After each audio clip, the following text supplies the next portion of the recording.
చాలామంది సక్సెస్ కూడా ఇలాగ బిగించుకొని ఇట్లాగ ఉంటారు, నాకు అంత ఊపిరి లేదు. అలాగే ఏదన్నా ఫిలిం బాగాలేకపోతే కుంగిపోయి ఇట్లాగా సీరియస్, నాకు రెండు చేయలేను నేను. అలాగే నేను ఓడిపోయినప్పుడు 2019లో అందరూ నా గురించి ఎక్స్పెక్ట్ చేస్తున్నారు, అసలు వీడు ఎలా ఉంటాడో చూద్దామని, అంటే వీడు ఎంత అవమానం పడతాడు అనేది.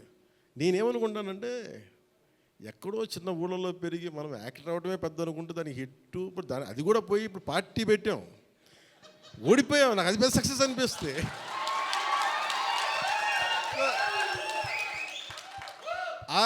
I truly enjoy my journey. It's not about success. Asset ఒక అడుగు ముందుకేస్తున్నావా లేదా అనేది. అలా అడుగు ముందుకేసుకుంటూ వెళ్తేనే కదా ఈ రోజున కూర్చొని డిప్యూటీ సీఎంగా మీ ముందుకు వచ్చాను. అందుకనే ఏంటంటే ఇది నాకు చాలా, అందరూ చాలా సీరియస్గా తీసుకుంటారు సక్సెస్ని. నాకు అట్లా అనిపించదు. అరే, జీవితాన్ని సీరియస్గా తీసుకుందాం, బంధాలను సీరియస్గా తీసుకుందాం, మానవత్వాన్ని సీరియస్గా తీసుకుందాం.